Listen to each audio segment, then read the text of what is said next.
শরীফের হাদিস, হযরত ওমর রাদিয়াল্লাহু তাআলা আনহু যখন মদিনা চলে গেলেন তখন একটা আনসারী সাহাবীকে বন্ধু লাগালেন, দোস্ত লাগালেন।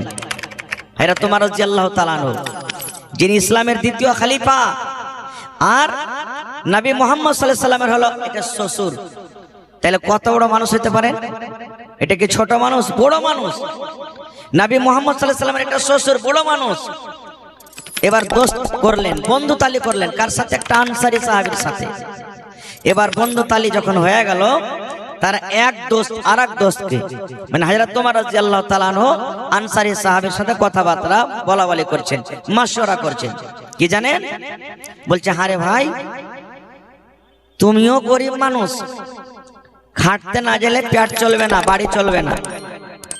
আর আমিও যদি খাটতে না যাই তো আমারও বাড়ি চলবে না। আর দুজনে যদি খাটতে চলে যায় তাহলে নবী মুহাম্মদ সাল্লাল্লাহু আলাইহি সাল্লামের কাছে কে থাকবে? আর তার কাছ থেকে যেটা ইলম তারবিয়ত পাবো কেমন করে আমরা শিখবো? তাহলে কি করতে হবে ভাই? এক অপরকে মানে ওরা বলাবলি করছে। এরা তোমার ফারুক কে বলছে জানেন? রে আমার আনসারী ভাই, আমরা দুই বন্ধু মিলে একটা কাজ করবো রে ভাই, একটা কাজ করতে হবে। বলছে কি? বলছে ভাই রে, একদিন আমি কাজে চলে যাব, সারাদিন কাজ করব, তুমি নবীর সাথে থাকবে, নবীর কাছে ইলম শিখবে, জ্ঞান শিখবে, তারবিয়ত শিখবে। সারাদিন কাজ করার পর যা মজুরি আমি পাবো, সন্ধ্যাবেলাতে অর্ধেক মজুরি তোমাকে দিয়ে দেবো, অর্ধেক টাকা তোমাকে দিয়ে দেবো।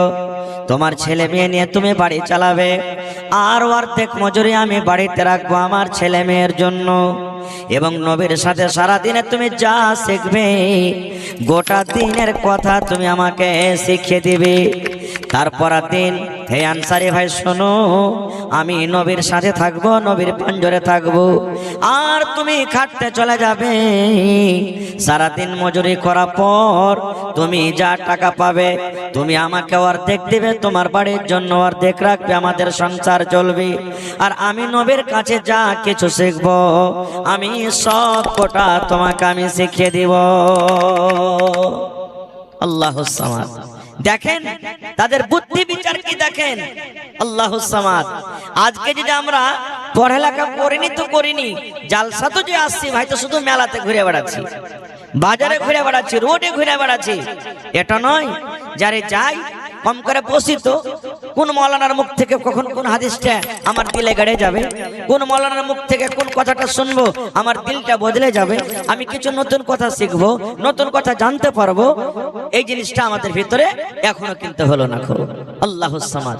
এই জন্য মানুষের জীবনে ইলমটা খুব দরকার। আজকে যত লোক বসে আছেন আমরা বা বসে আছি, গ্রামে যদি মাইয়া ছেয়ে যায় জানাজাতে শরীক হয়, ভালো কথা। কোনো আত্মীয় স্বজন যদি মারা যায়, বোলেরোতে করে, টেম্পুতে করে, মোটর সাইকেলে হয়ে আমরা জানাজাতে শরীক হয়ে যাই, ভালো কথা, যেতে হবে। আল্লাহ রাসূল সাল্লাল্লাহু আলাইহি ওয়াসাল্লাম বলেছেন, এক মুসলমান আর এক মুসলমানের যে হক আছে তার মধ্যে একটা হক হলো কি, যে যখন কোনো মুসলমানের তোমরা খবর শুনবে যে মারা গেছে, তার জানাজাতে শরীক হও, এটা ভালো কথা। কিন্তু বন্ধুরে আমার, জানাজার নামাজে আপনি দাঁড় হয়ে গেলেন, আল্লাহুস সামাদ। বাপ দাদার জামানা থেকে আমরা জানাজার নামাজ পড়ে আসছি, একটা রেশমের আওয়াজ। জানাজার নামাজ না পড়লে কুটুমেরা কি বলবে, গ্রামের মানুষ কি বলবে, এই নিয়ত আমরা জানাজাতে শরীক হয়ে যাই।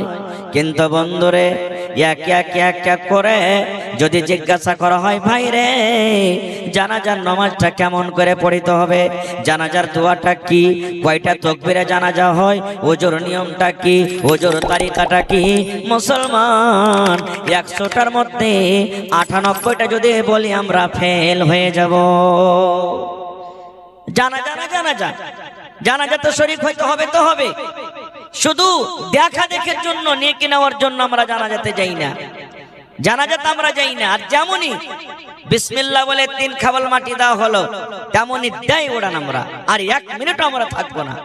আপনি যান, মানানে দরকার আছে যান, কিন্তু মাইয়াতকে উদ্ধার করতে গেছি আমরা না, মাইয়াতকে আমরা উদ্ধার করতে গেছি, তাহলে সারা জীবন তা আমি আপনি কাম কাজ করতে থাকবো, 5 মিনিট 10 মিনিট ওখানে দাঁড় হওয়ার পর আমরা কি তার জন্য একটু ইস্তেগফার করতে পাবো না? আমাদের জেহেনে এটাই বসে গেছে, আরে মুলবিরা তো দোয়া উঠিয়ে দিয়েছে, তার দোয়া করে লাভ কি? শুধু একসাথে আমিন আমিন বলে দোয়া করব, একসাথে আমরা দোয়া করব, তার নাম দোয়া না। নবী আমার বলেছেন, হ্যাঁ আমার উম্মতরা তোমরা শুনে নাও, যখন তোমরা জানাজাতে শরীক হবে, যতক্ষণ পর্যন্ত ওই মাইয়াতকে কাফন দাফনের কাজ যতক্ষণ শেষ না হয়ে যাবে, তার জন্য তোমরা দোয়া করো, তার জন্য ইস্তেগফার করো। কেমন ভাবে ইস্তেগফার করবে? আল্লাহকে বলবেন, রব্বুল আমিন আল্লাহুম্মা গফির লাহু, এই আল্লাহ যাকে ঘাড়ে করে নিয়ে যাওয়া হয় কিংবা যার জানাজাতে আমরা শরীক হয়েছি, আল্লাহ যাকে মাটিতে রেখে দেওয়া হলো, আল্লাহ তার গুনাহকে তুমি মাফ করে দাও, ওয়ারহামহু, এবং আল্লাহ তারপরে তুমি রহম করো, হে আল্লাহ তারপরে তুমি দয়া করো। হে রব্বুল আমিন, জীবনে কত গুনাহ হয়েছে, পাপ হয়েছে, আল্লাহ দুনিয়ার মানুষ জানতে না পারতে গেল তুমি জানো। এই জন্য আমি একটা হতভাগা মানুষ, আমি হতভাগা গুনাহগার পাপী, তার জন্য দোয়া করি, আল্লাহ আল্লাহ তুমি তাকে মাফ করো, তারপরে রহম করো। এবং আল্লাহ এখন কবরে তাকে সওয়াল জবাব হবে রব্বুল আমিন, এবং ঈমানের সাথে তুমি তাকে কায়েম দায়েম রাখো। এগুলো কি দোয়া নয়? এগুলো কি আমাদেরকে শিখতে হবে না? কো যাচ্ছি কেন না কেন, আহা জানাজা মাইয়াত ঘাড়ে আছে, রাস্তা দিয়ে হাঁটছি, হাঁটতে হাঁটতে হাঁটতে হাঁটতে চলে যাচ্ছি, দুনিয়ার যত গল্প সব আমরা রাস্তাতে করছি। কারণটা কি? ওই যে দ্বীনি কথা ভেতরে নেই, শরীয়তের কথা নেই, আল্লাহ এবং আল্লাহ রাসূলের বিধান জানি না। হযরত উসমান গনি রাদিয়াল্লাহু তাআলা আনহু যখন কোন কবরস্থানে যেতেন বা কবরকে দেখতেন, তার অবস্থা কি হতো জানেন? এত কাঁদতেন, এত কাঁদতেন, চোখের পানিতে দাড়ি ভিজে যেত তার, সুবহানাল্লাহ, এত কাঁদতেন। একজন সাহাবী প্রশ্ন করছেন, কি জানেন? ওগো উসমান, জাহান্নামের কথা শুনে তুমি অত কান্দো না, যত কান্দন কবরকে দেখে তুমি কান্দো। নবীজি আমার জাহান্নামের বয়ান রাখেন, জাহান্নামের কথা বলেন, জাহান্নামের কোন আযাব হবে, ওর কোন আযাব হবে, জাহান্নামের কোন শাস্তি হবে, ওর কোন শাস্তি হবে। জাহান্নামের কথা শুনে তুমি অত কান্দো না, যত কান্দন তুমি কবরকে দেখে কান্দো। হে উসমান, এটাকে আমরা জানতে পারি কি কারণে তুমি এত কান্দো। তোমার চোখ দিয়ে পানি ঝরে ঝরে ঝরে তোমার সমস্ত দাড়ি গোলা ভিজে যায়। এই আমার ভাইয়েরা মায়েরা খালারা শুনেন, এইবার হযরত উসমান রাদিয়াল্লাহু তাআলা আনহু কি উত্তর দিচ্ছেন দেখেন। এবারে বলছেন, ভাইরে, আল্লাহর নবী বলেছেন, মানুষের মৃত্যুর পর, মানুষের দুনিয়া থেকে যখন শ্বাসটা বন্ধ হয়ে যাবে, লোকজনের আত্মীয় স্বজন গ্রামবাসীরা সর্বপ্রথম মানুষকে কবরে রাখবে। আখিরাতের যেটা প্রথম সিঁড়ি, আখিরাতের যেটা প্রথম মঞ্জিল, আখিরাতের যেটা প্রথম থাকার জায়গা কবর, কবরের ভিতরে যখন রেখে দেওয়া হয়, ওরে সুবহানাল্লাহ, কবরের ভিতরে যখন রেখে দেওয়া হবে, কাফন দাফন শেষ হওয়ার পর আল্লাহ রাব্বুল আমিনের পক্ষ থেকে দুইজন ফেরেশতা তার কবরের ভিতরে আসবেন, আর আসাবার থেকে প্রশ্ন করবেন, হে আল্লাহর বান্দা, মা দিনকা, তোমার দিন কি, তোমার ধর্ম কি, তোমার কোন দিনে, তুমি কোন দিনে ছিলে। 2 নম্বরে প্রশ্ন করা হবে, মান নাবিয়কা, তোমার নবীর নাম কি, তোমার নবীর নাম কি। তারপরে তাকে বলা হবে, মার রাব্বুকা, তোমার রবকে। এবার হযরত ওসমান বলছেন, ভাইরে, 3খানা প্রশ্নের যারা উত্তর দিয়ে দিবে, কবরের পরীক্ষাতে যারা পাস করে যাবে, কবরের ইমতিহানে যারা পাস করে যাবে, নবী আমার বলেছেন আখিরাতের সমস্ত জায়গাতে তারা পাস করে যাবে। আর যারা কবরের পরীক্ষাতে পার করতে পারবে না, কবরের ইমতিহানে যারা ফেল করে যাবে, তারা কিয়ামতের কোনো জায়গাতে পার করতে পারবে না। এই জন্য আমি কাঁদছি আর দোয়া করছি। নবী এই দোয়া শিখালছেন, আল্লাহুম্মা ইন্নী আউযু বিকা মিন আযাবিল কবর, আল্লাহুম্মা ইন্নী আউযু বিকা মিন আযাবিল কবর, আল্লাহুম্মা ইন্নী আউযু বিকা মিন আযাবিল কবর। আমরা কি করব? কার এগুলা মা কই রে? মা কইটা ভালোই হয়েছে লাগছে, ধানের বিটটা গেলা কত মোটা মোটা হয়েছে। হ্যাঁ, যাক, ধান হবে, 25 মণ বিঘা ধান হবে। হাঁটতে হাঁটতে কবরস্থানে চলে গেলাম। নবী বলেছেন তুমি কবরস্থানে যাবে, দোয়া পড়তে হবে। আসসালামু আলাইকুম আহলাদ দিয়ার মিনাল মুমিনিনা ওয়াল মুসলিমিন ওয়া ইন্না ইনশাআল্লাহু বিকুম লা লাহিকুন নাসআলুল্লাহ লানা ওয়া লাকুমুল আফিয়া।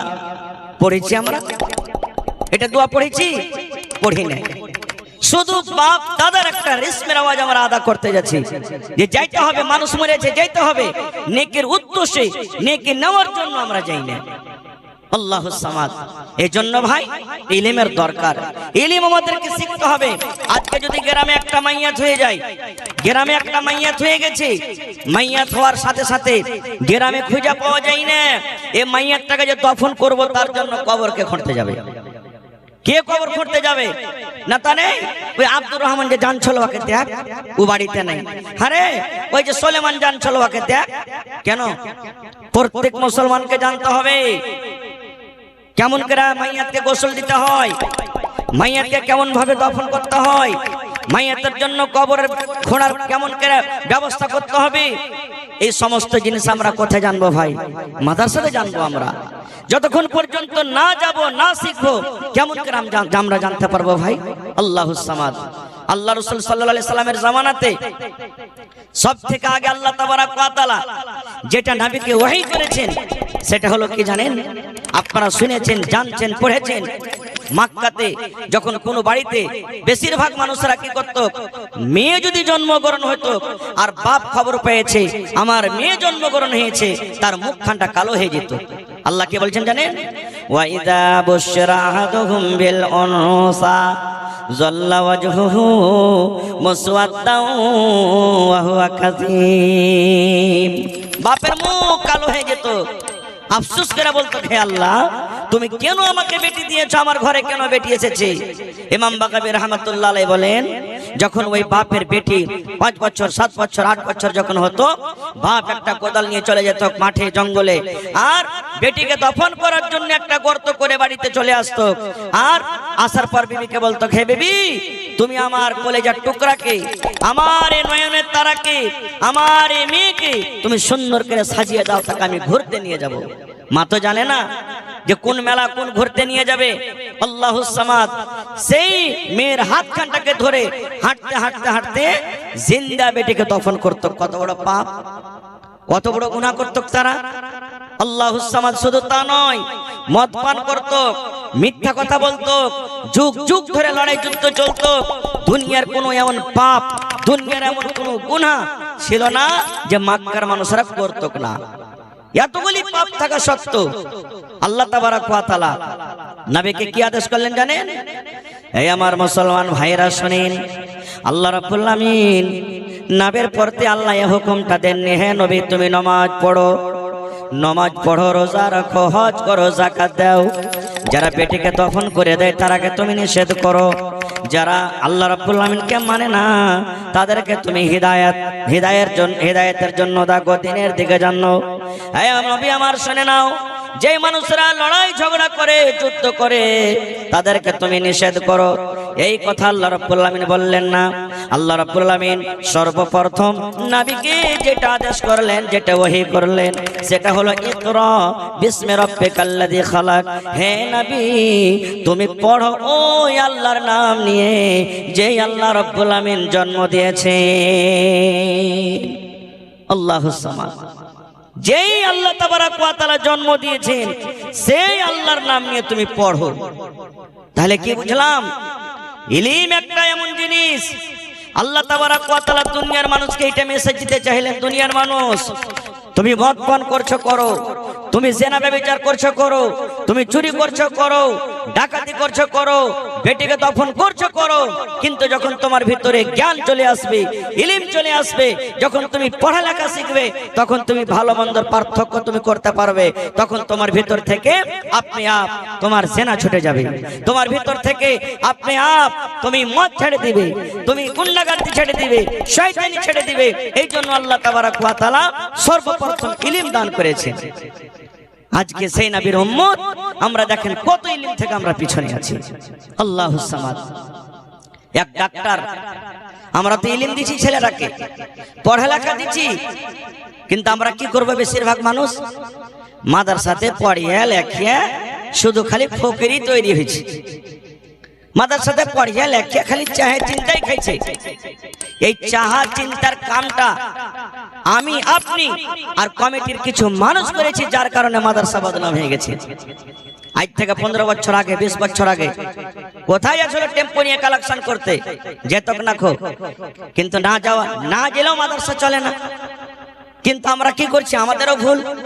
আমার যদি 50 কুইন্টাল মা হয়েছে, আমরা কোনোদিন আল্লাহর কোন এমন একটা বান্দা এরকম কি আছি আরে 1 কুইন্টাল মা গেলাম মাদ্রাসাতে দিয়ে তো? আল্লাহর কোন বান্দা এমন আছি আরে 5000 টাকা মাদ্রাসাতে দিয়ে তো? আমরা তো করতে পারি না। এই জন্য উভয় পক্ষ থেকে আমরা মজবুর হয়ে যাচ্ছি। ভাই মুসলমান, ইলম একটা এমন জিনিস আপনাকে মান সম্মানে বাড়িয়ে দিবে।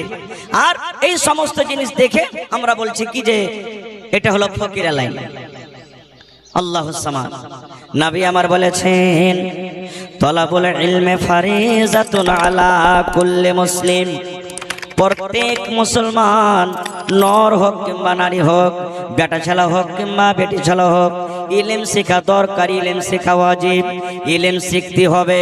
এই হাদিসে কথা বলা হয়নি হ্যাঁ আমার উম্মত তুমি শুধু কোরআনের ইলম শেখো, তুমি হাদিসের ইলম শেখো, তুমি ইংরেজির ইলম শিখিও না, তুমি হিসাবের ইলম শিখিও না, তুমি জিওগ্রাফির ইলম শিখিও না। আল্লাহ রাব্বুল আলামিন নবী এই কথা বলেননি, ইলম শেখার কথা হয়েছে। কিন্তু ভাইরে, সর্বপ্রথম আপনাকে নবীকে জানতে হবে, দ্বীনকে জানতে হবে, শরীয়তকে জানতে হবে। আপনার ভিতরে এমন ইলম, এমন জ্ঞান হওয়া দরকার, যখন আপনি মাস্টার হয়ে যাবেন, যখন আপনি ডাক্তার হয়ে যাবেন, যখন আপনি প্রফেসর হয়ে যাবেন, যখন ব্যাংকের ম্যানেজার হয়ে যাবেন, তখন যেন আপনি মুরতাদ না হয়ে যান, তখন যেন বেনামাজি না হয়ে যান, তখন যেন দাগাবাজি না হয়ে যান, তখন যেন আপনার ভিতর থেকে ঈমানটা না চলে যায়, তখন যেন আল্লাহর ডর, আল্লাহর ভয় আপনার ভিতর থেকে না চলে যায়। এই জন্য প্রথমে দ্বীনের ইলম শিখতে হবে।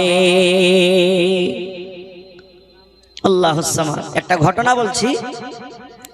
এক এমবিবিএস ডাক্তার, বড় ডাক্তার, এমবিবিএস এমডি নামকরা ডাক্তার, আপনারা জানছেন, এরা বড় ডিগ্রিধারী ডাক্তার। বাপ মারা গেছে, 70-80 বছর বয়স। ডাক্তার সাহেবকে খবর হয়েছেন, ডাক্তার বাবু আপনার আব্বা মারা গেছে। ডাক্তার সাহেব হাজির হয়ে গেছেন আব্বার জানাজাতে। সাপ বান্দি হয়ে গেছে, জানাজা শুরু হবে। ইমাম সাহেব বলছেন, ডাক্তার সাহেব এটা হলো আপনার আব্বা, আপনি পড়ালেখা মানুষ, আইসেন আপনার আব্বার হক বেশি রাখেন, আপনি জানাজার নামাজটা পড়িয়ে দেন। গ্রামে ইমাম সাহেব আছে, আলহামদুলিল্লাহ থাক। গ্রামের মধ্যে যদি কেউ মারা যায়, তাহলে ওর আত্মীয়র মধ্যে যদি কোনো পড়ানেওয়ালা, কোনো মৌলভী সাহেব, মৌলানা বা এরকম কোনো ভালো লোক যদি পড়ানেওয়ালা নিয়মকরণ জানে, তাহলে ও হক রাখে বেশি যে আমি আমার আব্বার, কিংবা আমি আমার মায়ের, কিংবা আমি আমার বিবির, কিংবা আমি আমার বেটির, কিংবা আমি আমার দাদু দাদির আমি জানাজা পড়াবো, হক রাখে বেশি। ইমাম সাহেব বললেন, ডাক্তার বাবু আইসেন আপনার আব্বার জানাজার নামাজটা আপনি পড়িয়ে দেন। সামনে ডাক্তার হাজির হয়ে গেলেন। ডাক্তারের চোখ দিয়ে পানি ঝরতে লাগলো। ডাক্তার সাহেব কাঁদতে লাগলেন, কাঁদতে আছে, কোনো কথা বলে না, কোনো কথা বলে না। এবার ইমাম সাহেব বলছেন, ডাক্তার বাবু কি কারণে কাঁদছেন, কান্দার কারণটা কি? তাও কিছু কথা বলে না, কান্দে চলে যায়, চোখ দিয়ে পানি ঝরে। এইবারে ইমাম বলছেন, গ্রামের আর লোকজন যত আছেন তারা বলছেন, ডাক্তার বাবু আপনি তো হুঁশিয়ার মানুষ, আব্বা মারা গেছে যার কারণে আপনি কাঁদছেন, আপনার দিলে আঘাত লেগেছে, চোট লেগেছে বলে আপনি কাঁদছেন। এবার এই কথা বলা পর ওরে সুবহানাল্লাহ, ডাক্তার বলছেন, না আমার আব্বার জন্য আমি কান্দি না। আল্লাহ যতদিন আমার আব্বা জানের হায়াত দিয়েছিলেন, দুনিয়াতে বেঁচে আছিলেন, এখন আপনার আব্বা জান দুনিয়া থেকে বিদায় হয়ে গেছেন, আব্বার মৃত্যুর কারণে আমি কান্দি না। ইমাম বলছেন, ডাক্তার বাবু তবে কেন কাঁদছেন?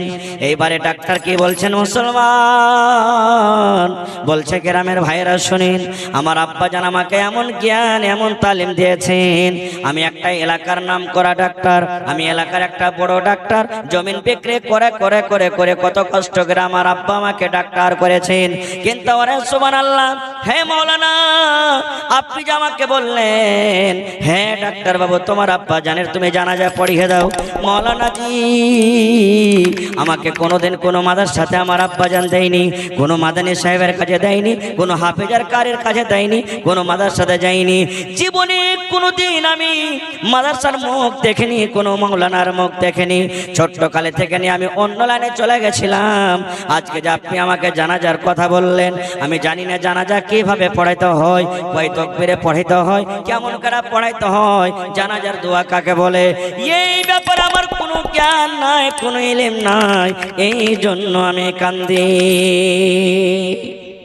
আল্লাহুস সামাদ। দেখেন কত কত পাইবেন আপনি এরকম। একটা উদাহরণ দিলাম আপনাকে, এটা এরকম কত কত আপনি আমি পাবো। আল্লাহুস সামাদ। যে আমরা এই ইলমটাকে একবারে ছোটখাটো ইলম মনে করে নিয়েছি। ভাই আমার, এই জন্য ছেলে পিলাকে পড়াইতে হবে। আর ছেলে পিলাকে পড়ার আগে আমাকে আপনাকে সর্বপ্রথম নেককার স্ত্রী বাড়িতে নিয়ে আসতে হবে। ছেলেকে যদি নেককার করতে চাহেন, ছেলেকে যদি দিনদার করতে চাহেন, ছেলের তারবিয়ত যদি ভালো চাহেন, তাহলে সর্বপ্রথম আপনাকে ভালো হইতে হবে। ভালো হওয়ার মানে যে যেটা স্ত্রী আপনি নিয়ে আসবেন বাড়িতে, সেটা নেককার দিনদার স্ত্রী নিয়ে আসতে হবে। আর নেককার দিনদারি স্ত্রী কিভাবে আমাদেরকে বাছাই করতে হবে, আল্লাহ রাসূল সাল্লাল্লাহু আলাইহি ওয়াসাল্লাম 1400-1450 বছর আগে এলান করেছেন, তুনকাহুল মারআতু লিআরবাইন। মানুষেরা বিবাহ করে বা মেয়েদেরকে বিবাহ করা হয় চারটা জিনিস দেখে। এক নম্বর আমরা কি দেখি? মাল। রাসূল বলেছেন মানুষেরা মাল দেখে, যে আর মাল আছে কিনা, বাবার টাকা আছে কিনা, জমি আছে কিনা, বাড়ি ঘর আছে কিনা, এই মাল দেখতে হবে। দুই নম্বরে আমরা হাসাব মানে খানদান দেখি, বংশ দেখি। তিন নম্বরে ওয়ালে জামালেহা, সৌন্দর্য দেখি, দেখতে সুন্দর ভালো আছে কিনা। চার নম্বরে রাসূল বলেছেন ওয়ালে দীনহা, আমরা দিনদারি দেখি। রাসূল বলেছেন মানুষেরা দিনদারি দেখে। এবার চারটার মোড় আমরা কোনটা তারজিহ দিই, কোনটাকে আমরা এক নম্বরে রাখি? সর্বপ্রথম মাল। আমরা এটা দেখি না, আরে যাকে বউ করে বাড়িতে নিয়ে যাব, এই স্ত্রীটা নামাজ পড়তে জানে কিনা, রোজা রাখতে জানে কিনা, কোরআন তেলাওয়াত করতে জানে কিনা, বায়াত বাণী জানে কিনা, তাশাহুদ জানে কিনা, ইসলামের কিছু জ্ঞান বুদ্ধি তার ভিতরে আছে কিনা, দিনদারি আছে কিনা, আমরা দেখি না। শুধু টাকা হতে গেলে হলো, যা হোক তার ভিতরে যাই আছে তা থাকুক। কিন্তু রাসূল কি বলেছেন জানেন? রে আমার উম্মত, চারখানার মধ্যে আগেকার তিনটা সিফাত, আগেকার তিনটা গুণ যদি না থাকে, শুধু মেয়েটার মধ্যে দিনদারি আছে। এই জন্য নবী বললেন ফাজফার বেজাতিদ দিন, দিনদারি মেয়ে ছেলেকে তোমরা তারজিহ দাও, দিনদারি মেয়ে ছেলেকে তোমরা বাড়িতে নিয়ে এসো, দিনদারি স্ত্রীকে তোমরা বউ করে তোমরা বাড়িতে নিয়ে এসো। দিনদারি মেয়েকে বাড়িতে নিয়ে আসতে হবে, কিন্তু আমরা তার উল্টা করছি। তো ভাই বলেন, আমরা যখন বাড়িতে দিনদারি স্ত্রী নিয়ে আসবো না, ওর মেয়ে ছেলেকে আমরা যখন নিয়ে আসবো, যে বাড়িতে স্বামীর সম্মান জানে না, যে বাড়িতে শ্বশুর শাশুড়ির সম্মান জানে না, যে বাড়িতে স্বামীর সাথে কথা বলতে জানে না, তাহলে কেমন করে ওই ছেলেটা যখন তার পেট থেকে হবে, কেমন ভাবে তারবিয়ত দিতে পারবে, কেমন ভাবে দিন দিতে পারবে? পারবে কি?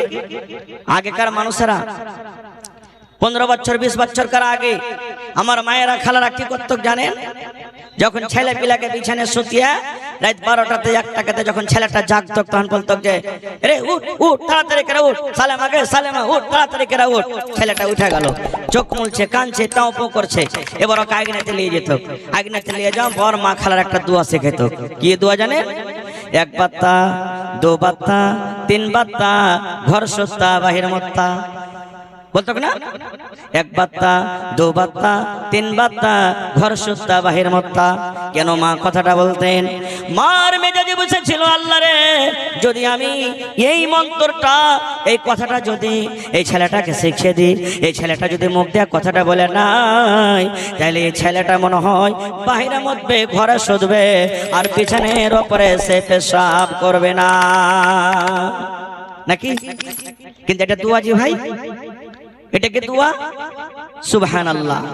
ওই মা যদি পড়ালেখা হতেন, ওই মা যদি দিনদার হতেন, ওই মার ভেতরে যদি ইলম থাকতো, তাহলে মা 1 বাত্তা 2 বাত্তা না বলে মা বেটাকে বলতো, মা বেটাকে বলতো, বেটা রে, নবীজি বলেছেন যখন তুমি পেশাব পায়খানা করতে বসবে, তখন এই দোয়াটা পড়বে, বিসমিল্লাহি আল্লাহুম্মা ইন্নী আউযু বিকা মিনাল খুবুসি ওয়াল খাবাইস। এটা না দোয়া শেখাতো ভাই? কিন্তু আফসোসের কথা, আজকে আমরা মুসলমান দেখেন ছেলেরাকে কি তারবিয়ত দিচ্ছি। আজকে দেখেন বিবাহ শাদী হয়ে গেল, বিবাহ শাদী হওয়ার পর আহা স্ত্রীর কাছে যাব, তার নিয়ম কারণ আমরা জানি না। খুব স্ত্রীর কাছে যাব তো নিয়ম কারণ আমরা জানি না। স্ত্রীর কাছে চলে গেলাম। দুনিয়াতে যত নবী রাসূল এসেছেন তারা স্ত্রীকে পাওয়া পর আল্লাহ তাবারক ওয়া তাআলার দরবারে দোয়া করতেন নেককার সন্তানের জন্য। যেমন আপনারা সবাই জানছেন হযরত ইব্রাহিম আলাইহিস সালামের বয়স ৮০-৮৫ বছর বয়স হয়ে গেছে। এরকম বয়স কোনো মাজারের কাছে যাই না, কোনো পীর বাবার কাছে যাই না, বা অন্য কোনো ভণ্ডমের কাছে যাই না। আল্লাহকে বলছেন, কি বলছেন জানেন?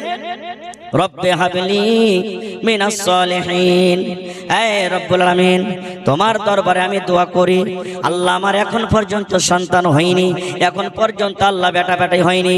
হে রব্বুল আলামিন তোমার দরবারে আমি দোয়া করি তুমি আমাকে একটা সন্তান দাও। কেমন সন্তান? আল্লাহ নেককার সন্তান দাও, আল্লাহ সালেহের সন্তান দাও, মন জোড়ানো আল্লাহ তুমি সন্তান দাও। আজকে আমাদের বয়স 10 বছর হয়ে গেল, বিবাহ করা 15 বছর হয়ে গেল, সন্তান হয় না। কত কবিরাজের কাছে চলে যায়, কত মাজারে চলে যায়, আল্লাহর কাছে কান্দা কান্দা মায়েরা খালার দোয়া করে, আল্লাহ জি 10 বছর হয়ে গেল, শাশুড়িতে ঘোঁচা মারে, শ্বশুরে ঘোঁচা মারে, স্বামী বলে তোকে তালাক দিয়ে দেবো রে, তালাক দিয়ে দেবো, তোর পেট থেকে সন্তান হয় না। তখন মা চল পেতে তুই দোয়া করে, আল্লাহ ঠোঁট মোটা হলে চলবে, লাক কাটা হলো চলবে, পা ভাঙ্গা হলো চলবে, কান কোচা হলো চলবে, কানা হতে গেলে চলবে, আল্লাহ তুমি আমাকে একটা সন্তান দাও, সন্তান হতে গেলে আমার কাজ হয়ে যাবে না। খবরদার এরকম দোয়া আল্লাহর দরবারে করতে হবে না। ভাই মুসলমান, আপনি কান বুঝা চাইবেন, আপনি ন্যাংড়া চাইবেন, আপনি কানা চাইবেন, যে আল্লাহ আপনাকে ন্যাংড়া কানা দিতে পারে, ওই জায়গাতে যদি আপনি আল্লাহর দরবারে ভালো দোয়া চাই করেন আর ভালো সন্তান চান, তো কি আল্লাহ মন্দর জায়গাতে ভালো দিতে পারবেন না? জোরে বলেন পারবেন না? পারবেন না? সুবহানাল্লাহ। আর একটু আগে চলেন। আজকে আমাদের মেজাজ আর আজ থেকে নিয়ে এক যুগ এক জামানা ধরে মেজাজ কেমন ছিল জানেন? আজকে যখন আমরা বিবাহ শাদী করি, বাচ্চা হয়নি, তারা কি একবারে কথা যেমনি বলতে শিখবে, ছেলেটাকে দিয়ে দেবো কোথায়? কনভেন্টে দিয়ে দেবো, যেখানে বাই বাই টাটা বলতে পারবে। আমরা ছেলেটাকে দিনদার করব, নেককার করব, ভালো আলিমের কাছে দিব, মসজিদ ধরাবো, এই নিয়ত আমরা করতে পারি না। কোরআনের মধ্যে একটা সূরা আছে, সূরা আলে ইমরান, আপনারা সবাই জানছেন। কোরআনের ভিতরে একটা সূরা আছে, সূরা মারিয়াম। দুটা সূরা আপনি মিলিয়ে মিলিয়ে পড়লে বুঝতে পারবেন। আমি শর্টে 1 মিনিটে বলছি। হান্না একজন মহিলা, একজন নারী, যেটা হলো মারিয়ামের মা, একটা সন্তান আল্লাহর কাছে দোয়া করছেন, সন্তান আল্লাহর দরবারে দোয়া করছেন, নজর মানছেন। কি দোয়া করছেন জানেন? মা হান্না নজর মানছেন, হে রব্বুল আলামিন আমার পেটে যেটা সন্তান আছে, আমার পেটে যেটা ছেলে আছে, আল্লাহ জি এই ছেলেটা যখন আমার দুনিয়াতে আসবে, তোমার ঘরের জন্য আমি সবে দিলাম, তোমার ঘরের জন্য আমি দিয়ে দিলাম, তোমার ঘরে থাকবে। এই আল্লাহ মসজিদ ঝাড়ু দেবে, আল্লাহ জি সব বিছাবে, নামাজ পড়বে, তোমার ইবাদত বান্দেগি করবে। আল্লাহ আমি আমার এই সন্তান, এই ছেলেকে তোমার ঘরের জন্য আমি আল্লাহ দান করে দিলাম। কোনদিন আমরা করতে পারছি? আল্লাহ জি এবার বেটা হলো, আল্লাহ এই ছেলেটাকে আমি মাস্টার করব, আল্লাহ এটা বেটা হবে আমি একে ডাক্তার করব, আল্লাহ আর একটা বেটা হবে আমি তাকে মাওলানা করব, আল্লাহ বেটি হবে আমি সুন্দর করে পড়িয়ে লেখি, আল্লাহ দিনদার নেককার আমি করব।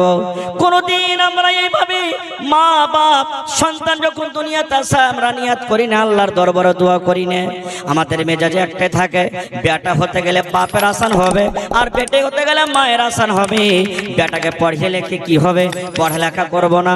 যেমন এই বেটা বড় হয়ে গেল, 7 বছর 8 বছর 10 বছর হয়ে গেল, এবার বেটাকে বসিয়ে বসিয়ে আমরা এই কথা বলবো, আব্দুল্লাহ রে তোর সমান দেখ 7 বেটা কেরাল চলে গেছে, বোম্বে চলে গেছে, বেটারে 25 20,000 টাকা করে মাসে ইনকাম করে, বেটা তুই বাড়িতে ঘুরে বেড়াচ্ছিস পাগলের মতন। যা যা যা ওই ছেলেটাকে বলগা, ভাই এবার যখন তুই কেরাল যাবি আমিও তোর সাথে সাথে যাব, আর তোর সাথে সাথে কাম কাজ করার পর আমিও টাকা ইনকাম করব। করি না? বলি কি বলি না? আর যেমনি একটু খাটতে শিখলে, আমাদের হিন্দুস্তানের আইন কানুন কি 21 বছর কার আগে বিয়ে হবে না বেটা ছেলে, নাকি? আর বেটি ছেলে 18 বছর না হলে বিয়ে হবে না। এটা হিন্দুস্তানের কানুনের কথা বলছি। আমরা কি করছি? যেমনই ছেলেটা খালি একটু খাটতে শিখে নিয়েছে কোন রকম ডাহিন বা করে, এবার আইবারি আসতে শুরু হয়ে গেল। 12-14 বছর বয়স, আইবারি আসতে শুরু হয়ে গেল। হ্যাঁ তোর বেটাটার বিয়ে দিবি না? দেব দেব, দে না, কখন দিবি? খুব একটা সুন্দর বহু দেখেছি, বাপের 4 চাকা আছে, এরকম ওরকম আছে, রোডের পাঞ্জরে জমিন আছে, যদি বহু টাকা আনতে পারিস তো একদিন 5 কাঠা ভাগ পাবি। বাপ কি করছে? দিয়ে দিলে বিয়ে। জায়গাজি মৌলানা, জায়গাজি মাদানী সাহেব, বেটিটা সুখে থাকলে আমরা ভালো, একদিন তো বিয়ে দিতে হবে। কিন্তু বন্ধুরে, বেটার বিয়ে দেন, বেটির বিয়ে দেন, প্রত্যেক মানুষকে এই জিনিসটা জানা দরকার। একটা ছেলে যখন বিবাহ করবে, বিবাহ করার পর যখন স্ত্রীটা বাড়িতে আসবে, তার সাথে কেমন ভাবে তাকে ব্যবহার করতে হবে, তার সাথে কেমন ব্যবহার করতে হবে, কেমন ভাবে স্ত্রীর সাথে কথা বলতে হবে, স্ত্রীর তারপরে হক কি রয়েছে, একটা পুরুষকে জানা দরকার। এই মতো একটা বেটি ছেলে জানতে হবে, আমি শ্বশুরের বাড়িতে চলে যাব, শ্বশুরের বাড়িতে আমার বাড়ি হবে, আমার স্বামী আমার পরে যখন আমার স্বামী যখন আমি স্বামীর বাড়িতে চলে যাব, আমার উপরে আমার স্বামীর কি হক রয়েছে, আমাকে কিভাবে স্বামীর খেদমত করতে হবে, শ্বশুর শাশুড়ির সাথে কেমন ব্যবহার করতে হবে, শ্বশুরের বাড়িতে কেমন করে থাকতে হবে। একটা